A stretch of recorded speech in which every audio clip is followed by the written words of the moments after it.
Hi, everyone. It's good to see you all again. I'm joined today by Darren Gamache of VGF Farms. Welcome, Darren. Hello. Thank you for having me. You're welcome. It's a pleasure and a delight to have you on. We've known each other for many years now and been visiting the farm for some time, so it's great to see you on screen. Perhaps for those who haven't seen you before, you could just introduce yourself and say what you do on the farm and a bit about yourself. Would that be okay? Well, thank you, Paul. I'm Darren Gamache, and the farm is Virgil Gamache Farms, and we're here in Toppenish, and we've been farming hops not nearly as long as your organization, but since 1932. We initially got in. We have kind of a funny relationship with hops. My great-great-grandfather, Charles, got off the immigrant train in Moxie and started picking hops by hand. And that's kind of was his first introduction, at least as far as I'm aware. And he and his family earned enough money to buy a piece of ground, and and it had hops on it, clusters. And he immediately tore all that out, planted potatoes because he didn't want to touch hops ever again. And then when Prohibition ended in the 30s, there was that bit of a ramp up. That's when we got back into it. Okay. So yeah, fascinating. Yeah. So were there many farms in the area at that stage, or was the land just starting to get planted up, I guess? Well, there are quite a few farms. I don't know right off the top of my head how many, but there had to be over 100, 150 hop farms. Because if you recall, during that period of our time, not that you would, but we were coming into or right in the middle of the Great Depression. Yeah. So anything that was considered a cash crop was being planted. So, and I guess the 1920s, the hops in America were grown across on the East Coast for a long time, and before powdery mildew took them out, and then they had to move over as well. Was that part of it, I guess? Yeah, powdery mildew and aphid. Yeah. They called it the hop louse. Oh, right. And Okay. yeah, and so that's what wiped out New York, wiped out Michigan. They moved it down to California around the Sonoma area, and then it went up the coastline, Salem, Independence, that area, and then hit Puyallup. And we have a little city. You'll appreciate the irony of this. We have a little city over there called Kent. Right. And they used to grow hops in Kent. That way they didn't have to change the label on the bales. There you go. We're really good with the Goldings. Yeah. East Kent, are they, or west of Kent? Yeah. So there was that, and then of course up into Canada, and then I think in like the 1850s, 1870s, the Carpenter family brought rootstock over to the Tannum Ridge, and then one of their employees, they used to pay this fellow in roots. His name was Moses Sampson, and that's where my family, we bought our roots from Moses. Oh wow! Okay, wow. Yeah, so there's this nice little tie-in. Yeah, you can trace it right back. That's fantastic. Great to hear about the history. Something I haven't heard before. Even in all the years we've known each other, I haven't heard that one before. So that's great. I think most of our customers know you from the Amarillo side of things, and that discovery. How many years ago would that be now when we first found? Oh my gosh! Well, when we first found it, I was in high school. Wow! I was a junior in high school, and I remember sitting with my brothers, hand picking this vine into a plastic sack and sending it off to the guys at Hop Union. Oh my gosh, I can't remember his name now. Not Ralph Olson, but Ralph Olson's predecessor. Oh, okay, right, okay. Yeah, so I mean, it's been a long time. Yeah, that is and a while ago. It was my uncle. So one of our processes is we go through the fields and we rogue out off types. And at this period of time, late 1980s, the super alphas were starting to come on, and there was a certain way those hops look in the field. And we noticed that the Amarillo vine had that same look. And so we went up, let it go to maturity, smelled the hops, And I remember Dad saying, "Gosh, I wish beer tasted like this." And that was kind of why we kept that plant. And I think in high school we put a little greenhouse up, and we propagated it out to 2 acres and grew it, and we gave it away for a decade. We just grew the hop and gave it away, and then finally started charging for it. I think maybe mid 90s, Right. like 97, 98. Yeah. And we did the patent, we put the patents together and the trademarks in 2000, 2002, somewhere in there. Yeah. I first came to the US in 2001. And I think it was a couple of years after that we got introduced to Amarillo by the Pewterbauers, actually, if you remember. Yeah. And they introduced us to the Amarillo, and then eventually we started to come and see you at the farm there as well. But it was, so that's a while ago. So it was about 4 or 5 years before then that you just started to actually get Amarillo into the market. And I suppose that's part of the crafting, really. The craft brewers coming along, they wanted those flavors, and the brewers before that probably didn't want those. So that's why it sat there for a while. Well, exactly. And you're absolutely correct. That's exactly what happened. Yeah. And then once people became aware that it was there and that it had a different profile from Centennial or Cascade, and it was quite pleasant, then it started to pick up. But it became synonymous now. I read this the other day that it was synonymous with what a West Coast IPA is supposed to taste like. Absolutely. Which is actually quite flattering, really. Yeah, absolutely. Yeah, it's fantastic to think that you've got that hop, discovered that hop that's being synonymous with that tag is amazing, because the West Coast IPA style is just, well, we try and emulate it over here in the UK as well. You know, that style, and the flavors have sort of moved on a little bit. But what we're trying to sort of say to people here in the UK is, you know, don't forget these varieties that have been used quite a lot already, but they've been used quite a lot already because they are so good.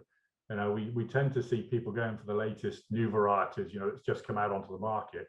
But if they're doing a new beer, key to have a go with something like Amarillo, because it's a beauty of a hop, and it will give them some really good results. I believe so. Yeah.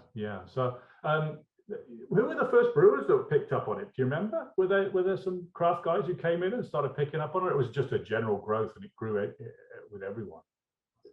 Well, I think that the first one that I can recollect was Vinny, Russian River. Yeah.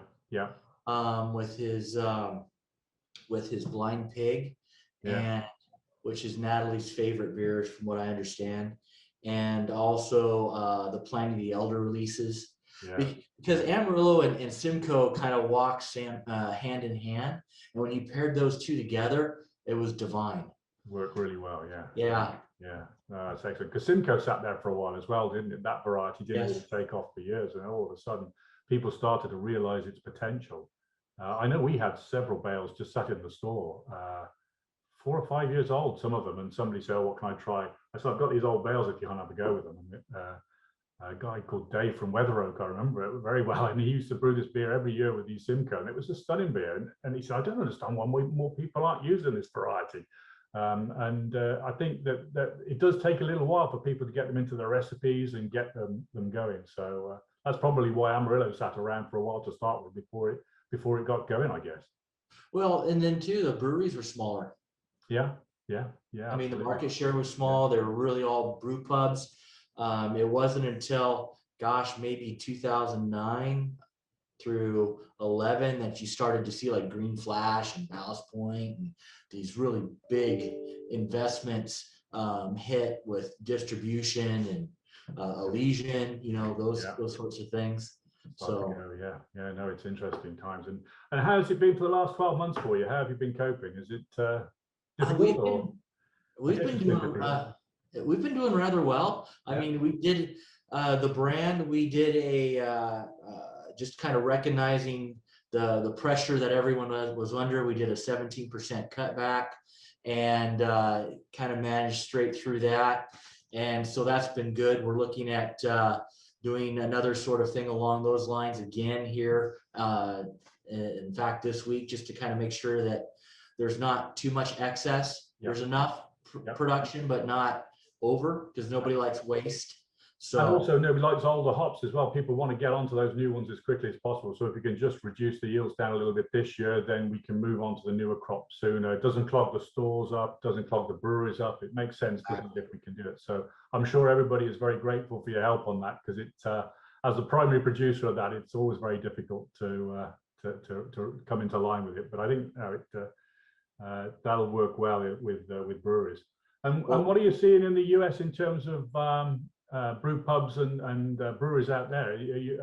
How's it going in Yakima, for example? Because I see the sports center was closed. That was a real, for those who don't know the sports center, it's a place where all the brewers go at harvest time to go and drink beer and talk about hops. And it's been world famous for that for years. And I saw last, I don't know, maybe September on the Yakima Herald that it had closed. Is that still the case?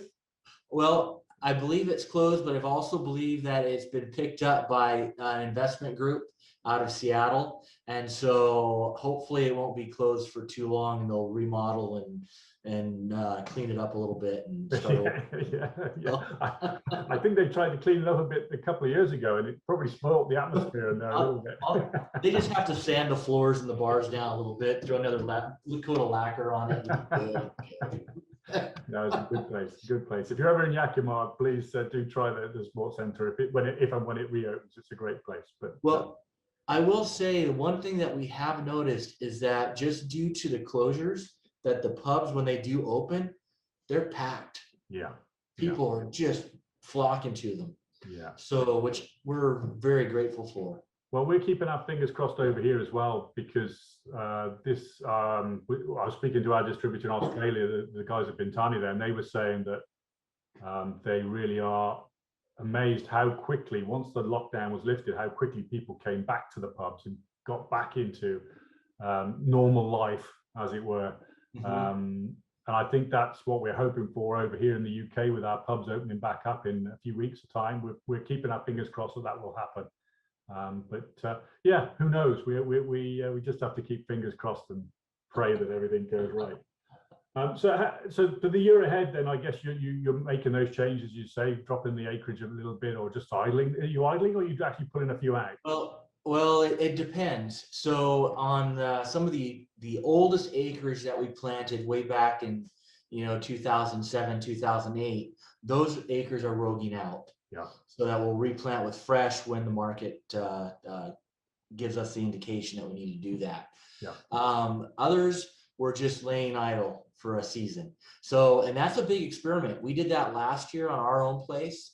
I think we laid idle maybe about 100 hectares. And so we're going to bring back a portion of that for this coming season. But we're really curious to see if the plants will respond, and if there will be a negative effect. Because historically, when you do something like that, you never get full yields. You get like a third or a fourth, because the plant needs that full growth and the carbohydrate load to push back into the roots.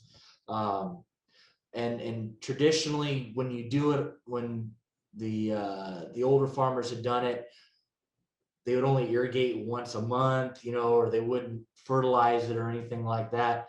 We didn't do that. We managed the husbandry. We did it proper. So I'm forecasting it'll be fine. But there are others in the group that are like, yeah, I guess it's unknown territory, isn't it? It's a little bit trying to work out what's going on with the plants, and again, it'll depend on the season, I guess. Who would have forecast those fires and the smoke last year and the winds at harvest? That was a very new thing for Yakima's. First time I've seen anything like that. Have you seen anything like that before? Well, we've seen that. Well, I haven't seen that wind, but we've seen wildfire smoke 2 years for 2 years, and the first year was in 2017. Yeah. And I don't know if, and I'm gonna run down a rabbit hole here because it's kind of fun. because I don't know how many of your clients know, but we do have a rather sophisticated laboratory down in my great grandmother's basement, and it's in the office here. It's actually pretty cool. So we have 2 full-time organic chemists, actually 3 at the end of the season or by June. Yeah. So we've got some pretty good eggheads down there. And in 2017, we had a layer of smoke that was in the valley, and we noticed on the plants that their maturity curves were interrupted. Right, interesting. So it flatlined and did this kind of thing, and then as soon as the UV rays came back in full strength, they ripened. But the windows, the harvest windows were compressed because it didn't. The plants were still using nutrient. They were still, your weather patterns were still on the same march. So all it did was compress that. In contrast, this last year, at least for the Amarillo, we had matured pretty much normally up to the point where the smoke blew in. And that smoke that blew in was horrendous. I'm sure you've noticed, you know the stories, but there were yards that were blown down. There were vines that were shredded, all of these sorts of things. We escaped all of that. I attribute it to the fact that we harvested and had our auxiliary producers harvest in the window where it was all right. Yeah. We're currently doing a study this week downstairs. I don't know if you're familiar with the work that New Belgium did on smoke taint in the hops. I haven't seen that, Darren. No. I can send you the poster later. It's actually really solid work. Yeah. And so we asked if they could send us their samples, and we're going to come up with a methodology with our equipment downstairs and kind of figure out where those thresholds lie. But the samples that they sent, you could really smell the difference. One smelled like campfire, and the other one, there wasn't any smoke taint to it at all. And we're pretty confident we can see it on our stuff. Yeah. And so if you call me back next week, I'll have an answer for you. There you go. Yeah, I don't think it's anything we've seen on samples over here. The samples that arrived here all smell great. We've checked them all before they've gone through the system, and everything's been pretty good. I must admit, it was a worry for us because we were hearing these rumors that there was a bit of smoke damage, but I hear it was quite a very few number of farms and a very few number of samples. So I don't know whether it was any different to that. It was primarily, well, the surprise was Oregon. Yeah. There was a number of blocks in Oregon, and they just kind of had a smoke that was just kind of in residence there. And for whatever reason, that's where the strongest taint was coming from the samples. That's as far as I understand. Probably why we didn't see much of it, because we don't tend to buy a lot of hops from Oregon, because for our British guys in particular, they like the hops which are from Washington State because they have more intensity of aroma. I guess that's because of the warmer and colder conditions in the summer and the winter. Over in Oregon, there tends to be more of a European type climate, and it doesn't accentuate those big flavors. So for American hops, we're looking for those big flavors, and that's probably why we err towards the Washington side of the mountains rather than the Oregon side. You like those 30°C days. Yeah, that's where the sweet spot is. Make those hops sweat and get those lupulin hands great. Yeah. Yeah, absolutely. Those metabolites start working. That's it. No, that's great. Well, it's been great catching up with you, Darren. I think I've covered everything I wanted to cover today. I hope you've enjoyed catching up. Maybe at some stage during the season, we could have another catch up and see how things are going with you. But it's really great to get the information, the background on Amarillo, and a bit of information about what's happening now. So I really appreciate you joining us, and thank you very much. I'm sure our customers in Europe will be very happy to see and hear all about that. Well, perfect. Anytime. I've always enjoyed my chats with you, Paul. Thanks, Darren. Great stuff. Thank you. Well, I hope you enjoyed that. It's always good to catch up with Darren and find out what's going on over the other side of the pond, and particularly in Toppenish on the Amarillo farm. Keep an eye out for our next episodes. We'll be meeting with more growers, also with brewers, and having a chat about snippets from all sorts of parts of the hop world that probably you didn't know about. My name is Paul Corbett, and don't forget, keep it well hopped. See you soon. Bye-bye.